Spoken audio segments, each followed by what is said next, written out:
Hello everyone, my name is Corazar, and welcome back to the Vintage Story Guide. We are back in the world after last episode where we went on a big iron mining expedition and we came back absolutely loaded. We have here almost 2 full wooden chests full of nothing but medium chunks of magnetite, which gives us almost 400 ingots worth of metal. And in this episode, we are going to put that metal and that ore to use. And we're going to finally enter the Iron Age. And sitting behind me is sort of the star of the show. We are going to be seeing and using a lot of these bloomeries in the future, because once you hit the Iron Age, you never really stop using them. Every time you want more iron blooms or more iron ingots, you need to start with a bloomery. So today's episode is going to be all about getting into the Iron Age, now that we have all of the materials to get there, and a little bit about what to do once we get there, involving how to make tools, how to work iron blooms into the iron ingots, as well as a few things that you can do with iron that you can't do with bronze. So, let's get to it. So, the first thing we're going to need is some fire clay bricks. So we're just going to grab a couple stacks of these guys, which we started firing in the last episode. And we'll take a couple stacks of charcoal, and we're going to take a break to have some food. Nom nom nom nom nom nom nom. And let's go lay out a few of these bloomeries. And I think I just want to lay them out in here. One, because it's sort of safe from the outside world, and two, I think it's just the appropriate place. We're next to the blacksmith. I think we would be firing our iron blooms outside, so we don't have to breathe the stinky charcoal fumes inside the building here. Now, seeing as each bloomery takes 12 fire clay bricks, each stack of fire clay bricks gives us about 5 bloomeries with some change left over. So we're going to go ahead and just make as many of these as we can, and we can make plenty. So I think that what's this, 9 bloomeries makes for a decent start here. So let's go and grab our ore. Now, just like the other kinds of ore, you do still have to break it down with a hammer, and luckily the type of hammer doesn't really matter as far as I'm aware. I think you can break this down even with a copper hammer, and you'll get, just as normal, little bits of magnetite nuggets out of it. Now, each bloomery is capable of processing 6 iron blooms at once, and that means that since we already know that 100 units makes an ingot, and each one of these nuggets is 5 units, that means every 20 pieces will smelt into 1 iron bloom. So you'll be putting 120 iron nuggets, or iron ore nuggets, into each bloomery, along with 6 charcoal, black coal, or anthracite coal. So we're going to go ahead and start that now. And just like with the glass, if you crouch, you can add these nuggets 5 at a time rather than 1 at a time.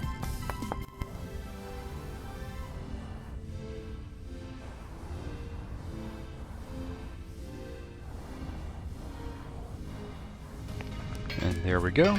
9 bloomeries, all full of iron nuggets. And then we will go and fill these all with charcoal.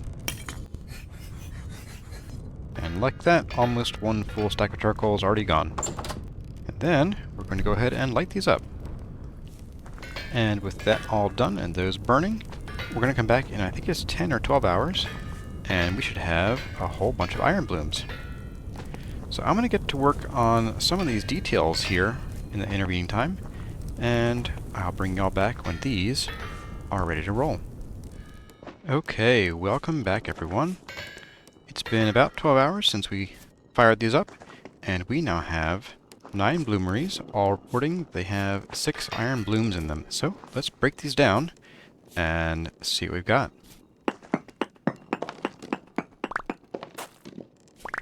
And they are still red hot, which is great. Okay, we have 54 iron blooms that are still pretty hot. They're a little cool, so I'm going to go ahead and we're just going to go ahead and heat this up again. And we'll do all of these as well when we get around to them.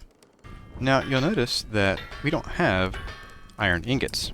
That's because we're doing a very old-fashioned low-tech version of iron smelting, which results in these blooms, which is sort of like a clump of iron surrounded by slag on most sides. And so we're just going to go ahead and heat this guy back up, and we're going to go ahead and work on him on the anvil. So we have our anvil. Let's get our blue on there. And what? This bloom can't be worked on the copper anvil. Why not? Well, that's because anything that is of iron level, tier 3, needs to be worked on a tier 2 anvil, or a bronze anvil in this case. And luckily, I have just the thing. But we have a tin bronze anvil, so now let's see. Yes, we can put our iron bloom on the anvil, and we can work with a hammer. Now, the hammer level doesn't matter. We could use a copper hammer if we needed to, but we don't have that, so let's go ahead and start hammering this out. Now, iron blooms have sort of two components. You have the colored voxels that are the pieces of iron, and then you have sort of the black mottled ones, and these are slag. And so you want to use the split action on the hammer to break this slag away. Now note that when you hit a piece of slag, it breaks that piece of slag and the 8 other pieces of slag that are all on the same Y level as the one that you struck. So you can save a bit of hammer durability by just optimizing the way in which you hammer these out. And you want to be careful because it is possible for iron blooms to be generated with either just barely enough voxels for filling in the rest of the ingot, or sometimes not enough, and that can be problematic. Once you have the iron bloom's slag all peeled away, it's time to go ahead and work on getting the actual voxels of iron into place.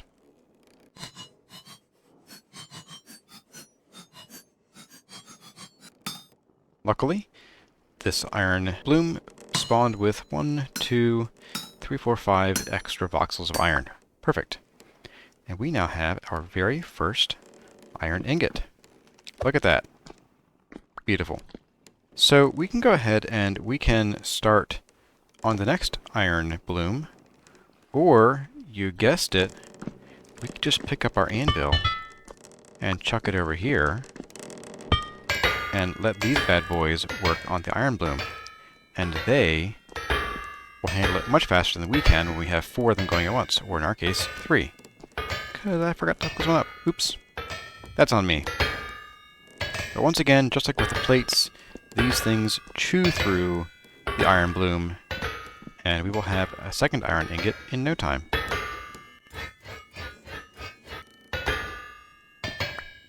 There we go. Second iron ingot. Now, it is important to note that you cannot cast iron the same way you can cast copper and bronze and other metals with lower melting temperatures. That's because the smelting temperature of iron is 1,482 degrees Celsius. However, our hottest fuel that we have access to in version 1.16 of Vintage Story only burns at 1,300 degrees Celsius. So, as far as tools are concerned, these molds are useless, and we have to actually smith our own tools, and that includes things like pickaxe heads. Let's go ahead and let's make one. So we have to smith our own pickaxe heads, hammer heads, long blade heads, and so on. You'll notice that there are a couple other options, and there are a few options missing. For one, we do have the option to make iron anvils, both the base and the top. And I know one of these requires 4 ingots, one requires 5, I don't recall which, but in total you will need 9 ingots to make the full anvil. You'll also see that there's no option to make spearheads here. And that's because, at least in the current version of the game, spears cap out at black bronze level. There is no more powerful version of the spear. So we won't be making any spears, but I may go for some iron arrowheads at some point in the future when I have some more of these blooms processed. So let's go ahead and we'll make our first pickaxe out of iron. And we'll just spin you this way, and aside from the fact that you can't cast it, this otherwise works the exact same way as smithing anything else on the anvil, as long as you have a bronze tier or above anvil.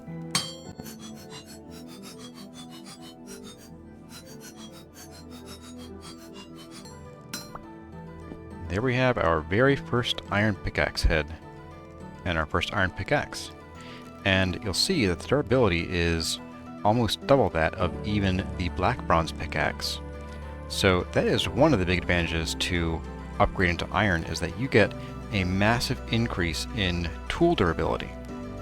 On top of that, you'll see that while the black bronze pickaxe mines stone at 6.5 times speed, and this one mines it at 7.5 times speed, so of course this is going to be faster. And the same is true for the other materials that it can mine. It also has a tiny bit more damage if you attack with it, but it's not really intended for that, so I don't really recommend it. However, the tool durability means that on any given mining trip, we can bring along fewer tools and chew up less inventory space with nothing but tools by just bringing along a pickaxe that lasts longer. I'm going to go ahead and smith us something else. I'm thinking maybe a new set of shears, because I am out of shears, and I could use a new pair. And once we're done here, we will talk about what you can do with iron that you can't do with some other materials, like bronze. Now, there aren't actually a ton of materials that iron can mine that other things can't, although there are several that only steel pickaxes can mine, and iron cannot. Now, we're not going to touch on those today, one, because I haven't actually found any even with the Pro Pick, and two, we wouldn't be able to do anything with it even if we did find some, so moot point, right? However, I have been marking the locations of meteorites as we've been playing this game, and so we're going to go and visit a few of these meteorite locations, and maybe see if we can actually mine some of this meteoric iron out. And here, I do need to pause a moment and eat my hat. I've slathered it in ketchup and mustard, and I am digging in, because a few episodes ago, someone asked me, and I apologize, I don't recall who, why I don't dig deeper in these sort of holes that could possibly be meteorites. And I had, until now, never ever seen a meteorite that's more than 1 block below the dirt. And this one was 2 blocks below the dirt. So this is the first time I've ever seen that. Now I know better, and I am going to, going forward, actually look at more than just the top surface of the dirt. But let's get a torch out here just to give us some more visibility. And we're going to dig down in here and see what there is to see.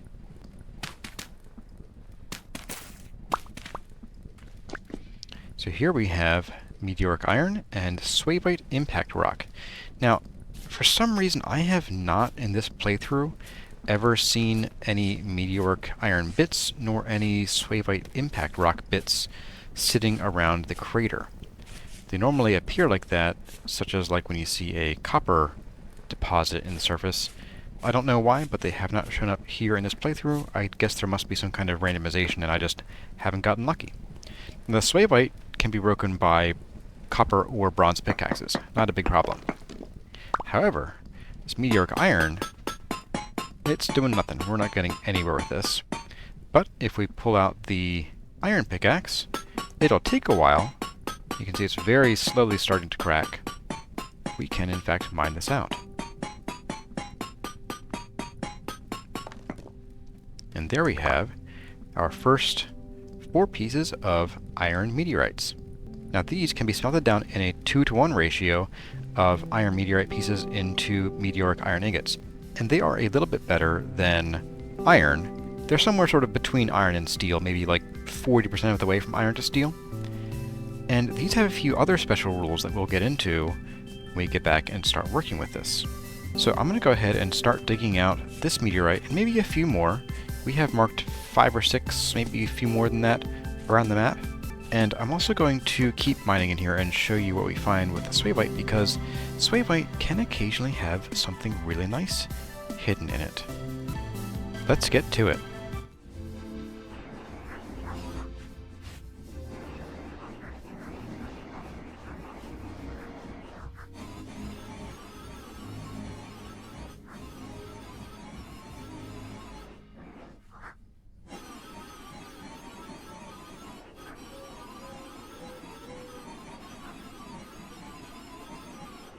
Okay, well, it seems like we're not going to get lucky with that particular meteorite, but we did get, well, we got lucky. We got the meteorite iron. However, swavite can, sometimes when you break it, can produce diamonds, which at this point in the game don't have much of a use, but they can be sold to some of the traders, specifically the artisan traders, for a decent sum of money. Let's get this back to home. I'm going to empty our inventory, and we're going to go ransack the other meteorites that we've found in our playthrough so far. And I'm going to go get my lantern. I will bring all of you back when we are ready to process all this meteoric iron. Okay, and with that haul, we got 2 1/4 stacks of iron meteorite pieces. That should smelt into about 1 1/8 stacks. Well, ingots don't stack to 64, but you get the idea. And we're going to go ahead and, just like with the iron ore, I'll put these in our bloomeries. Now we'll only fit 12 in each. That's fine.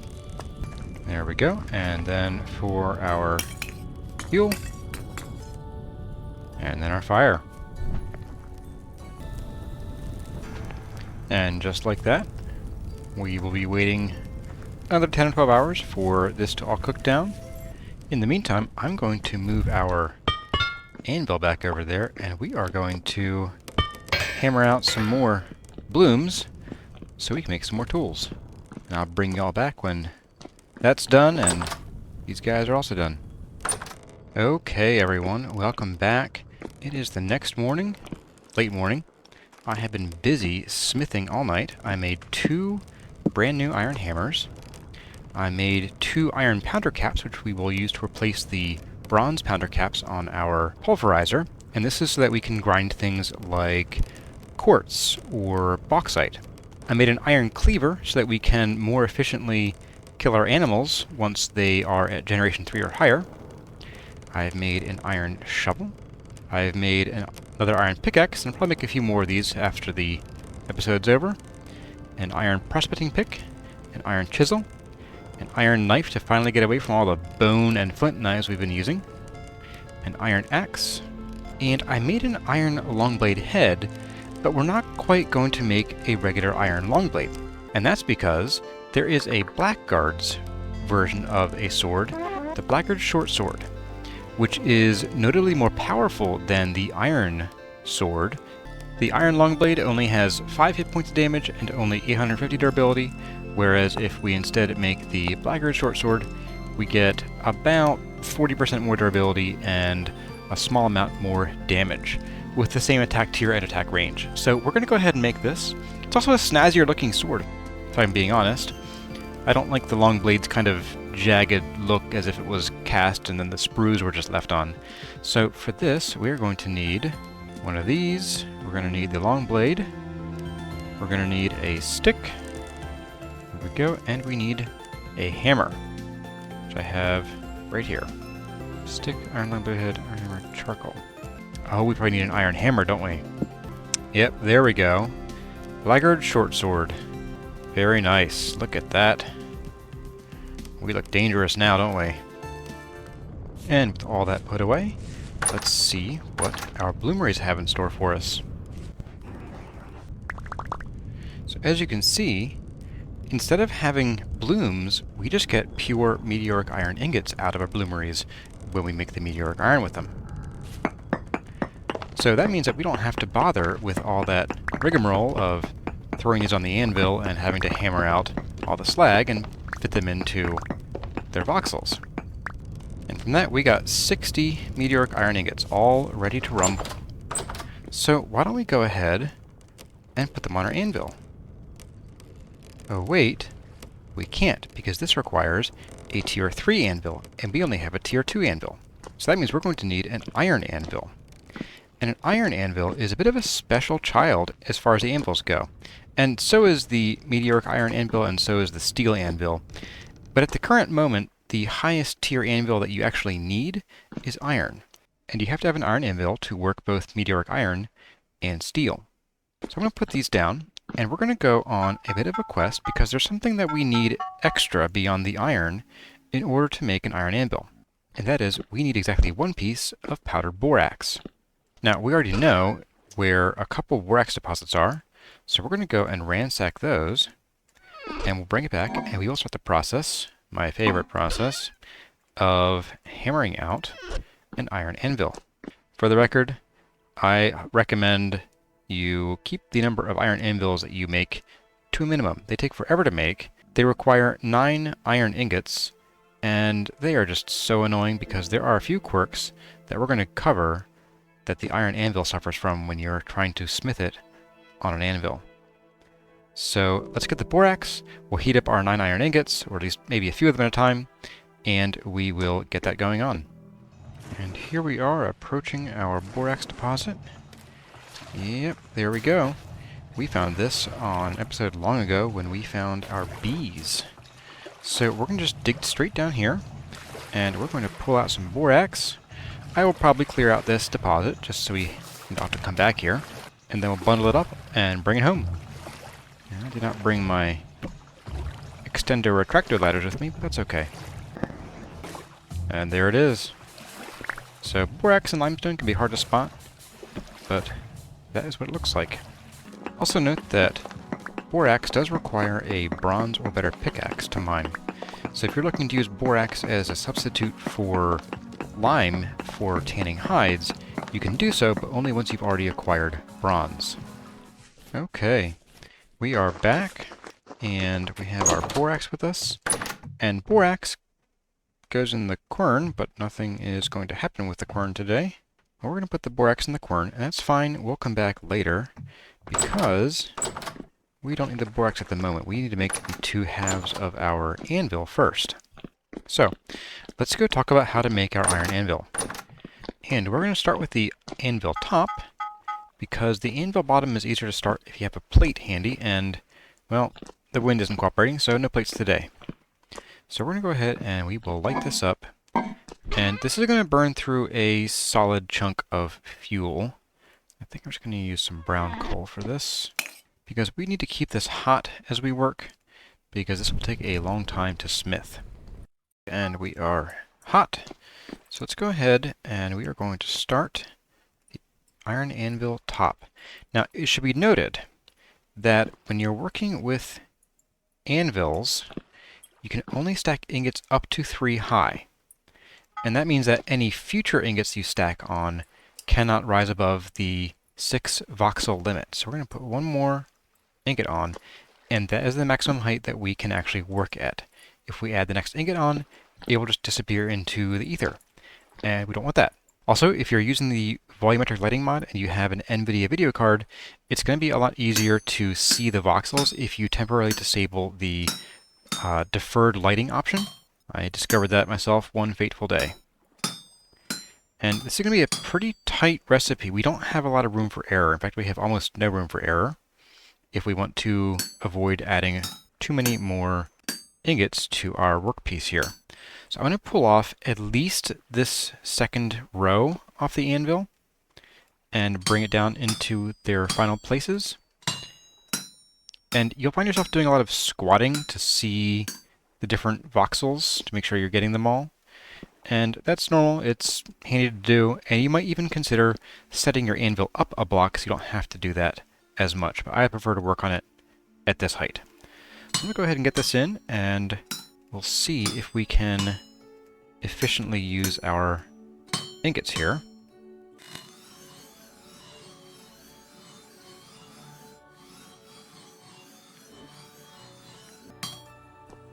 Okay, so now we have room for what I think should be our last ingot. I'm not positive. Oops, I did that kind of sideways. But that's actually kind of fine. We'll deal with that. And I think we need one more ingot for this because I just don't see there being enough voxels. So I'm wondering if the iron anvil doesn't just take 10 ingots, not 9. Yeah, this definitely needs a 10th ingot on here. Yep, that's a 10th ingot. So let's get one more and we'll heat it up and get this going. And what we're going to do is to prepare the next ingot, we need to have this level plus one more level of voxels available to put the ingot. So we're just going to smash all these voxels down this way and get that going on. And we'll probably reheat this piece as well because we're getting kind of chilly. And it should be noted that if you have a hot piece on the anvil and it's cooling down, I don't think that putting a hot ingot actually increases the temperature like it does when you stack them. I think you have to have the workpiece actually be hot. So there we go. I think I lost a voxel there. Hopefully losing one voxel isn't the end of the world. I can't believe I missed that. It's gonna be tight. This is gonna be very tight. Uh-oh. I have a bad feeling about this. Oh no, we're exactly one voxel short. Oh no. Okay, well that's one more ingot. I messed up that last ingot placement, and it is exactly 5 ingots worth, and if you mess it up, you are going to be using a whole ingot for not a lot of value. Okay, let's get our next ingot. And there we have our finished anvil top. We're going to plop this in here. And since there still isn't any wind, I think I might go do a few chores. I haven't planted fields yet this year, so I gotta get that going on. And once the wind picks up, we'll come back and we will finish this anvil. Okay, well, I've had a productive day planting crops and mining quartz and silver. And it looks like the wind is once again in our favor. So let's get on in there and let's get working on these rifts, apparently. Okay, you come with me. I'm going to put you over here. And we are going to start by smithing a plate. And we're going to do like this. And you know what? I trolled myself in the last episode. I was going to make a mining bag, and I even made these tin bronze ingots to make the mining bags. And I didn't. I forgot they were even here. So that would have given us some more inventory space for carrying iron, and would have reduced the number of times we needed to leave the mine while I'm working. So I'm going to go ahead and finish these plates out and we'll make the bags later. But yeah, oops, I goofed. Okay, now we have our plate. We're going to steal back our anvil temporarily and put you there. And you can actually start projects with a plate. And we're going to start an anvil base. So there you can see we've already filled out most of the base just by doing that. So we're going to go ahead and grab these guys. Do that. And we'll do that. And then we're just going to pull these voxels forward. Okay, so now we have a flat top. And then we have 1, 2, 3, 4 layers of voxels. So we should be safe to put this guy on and finish this off. There we go. Let's pull you guys up. And while I'm thinking about it, let's grab our anvil head, and we are going to heat this up while we're working on the last of this anvil. Okay, so let's pull all these down.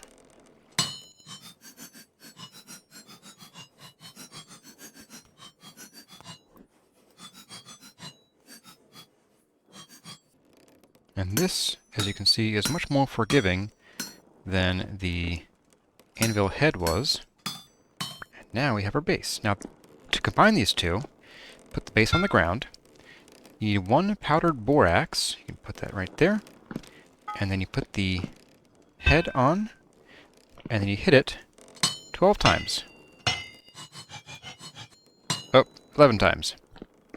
And there we have our first of hopefully only a couple iron anvils, because I hate making these things, and you should too. And like that, our workshop, our smithy, is just about ready for the rest of the game. The only thing we'll need is a second iron anvil at some point, unless I'm feeling like shuttling the anvil back and forth between here and here. But I think I might make a second one. And we can now, if we wanted to, work meteoric iron ingots. Well, we could, if it was hot. We can work them on this anvil. Now, because these are kind of rare, now granted we have more meteoric iron ingots ready than anything else, but because these are kind of rare and hard to come by and you can't really search for them with a pro pick, I'm not sure what I want to do with them yet. There are a couple tools we can make that will give us access to a few building materials and decorations that you can only get with meteoric iron or steel, but I'm not sure I want to commit to that just yet. Oftentimes people like to turn these into ornate fixtures, whether they're like suits of armor on racks, or blocks, or sometimes even anvils. That way they have that sort of white appearance with the gold flecks in it. But I'll have to think about what I want to do with these guys.